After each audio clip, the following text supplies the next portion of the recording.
Whitney Houston, one of the best singers of all time, in my opinion. She came out with a song entitled The Greatest Love of All.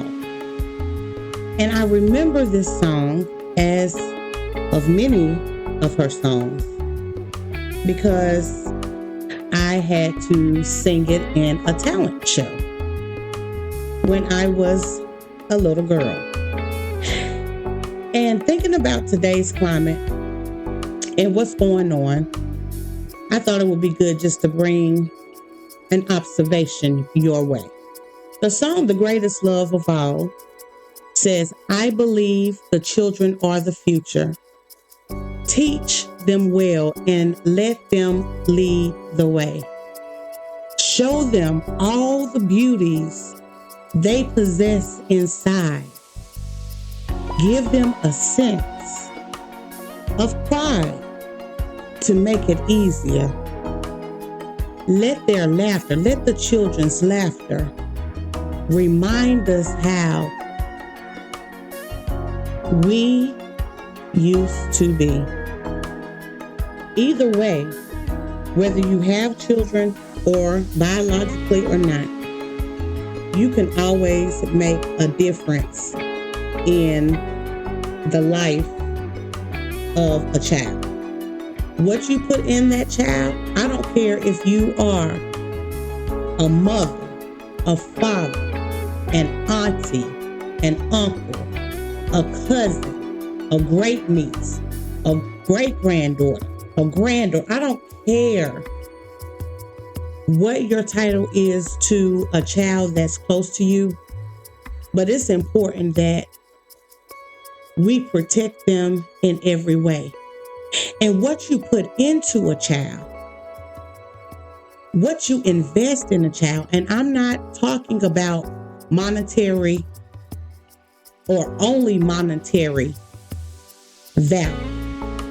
I'm talking about the teaching and the showing and the loving and the supporting, not just financial, but the mental, emotionally, and most of all, spiritually, investments that you give them. Whatever you put into a child, 99.8% of the time, you will receive a good return on your investment.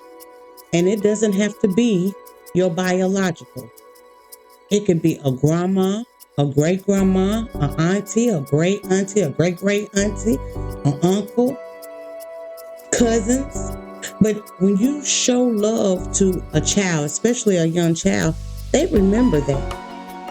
When you are consistent with your presence in that child's life, children tend to remember the good things about their childhood, and they also remember the bad things about their childhood. They don't even have to be blood related to you. They could be a child in the neighborhood that you can show love to, look out for. It doesn't necessarily have to be blood related. The point I'm trying to make is if you have decided not to have children, or if you can't have children, some people cannot have kids, want kids, prayed for kids, but cannot have children. And then you have some that have it by choice. But remember, you are going to get old one day. We don't know from moment to moment, second to second, yet alone in our elderly age, if we are blessed to see it, how we're going to be.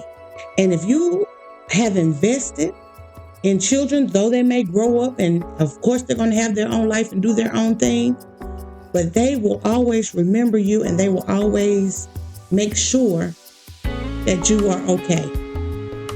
The more you invest, the more of a return that you shall have. There are members in my family that never got married or never had children, but treated me as if I was their own. And thankfully, I have parents. But I was blessed to grow up in a village to where my family, everyone worked together. And as a result of that, there's nothing that I wouldn't do for any of them because of their investments.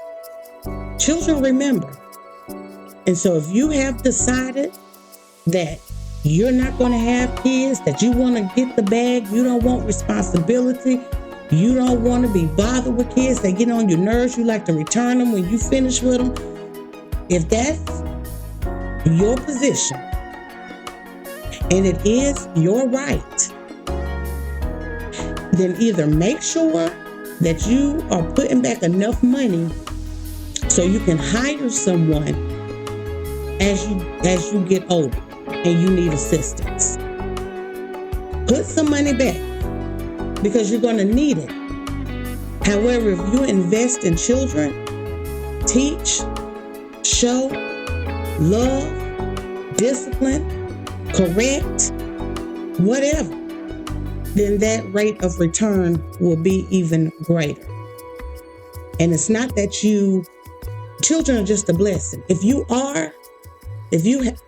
have been blessed to have children, then count it a blessing. Yeah, they may get on your nerves. Yeah, they may talk all the time. Yeah, they won't clean up their room.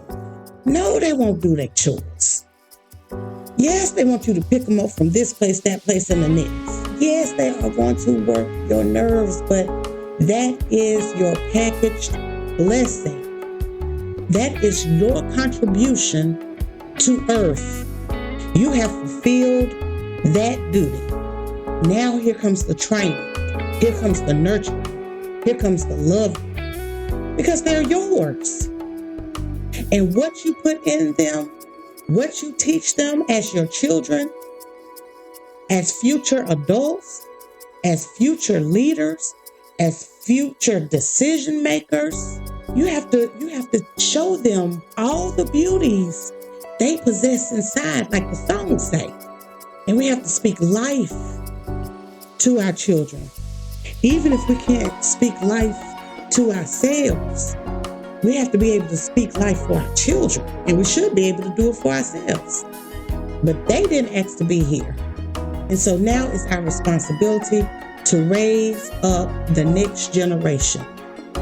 If we want our world, if we want our country, if we want our communities to be safe and productive, thriving, we have to start now. We have to start today in investing back into our tomorrow. And that's why a lot of parents, and especially mothers, are blessed in this type of society because not only can they work from home and have businesses, but while they're doing that, they can also be mothers.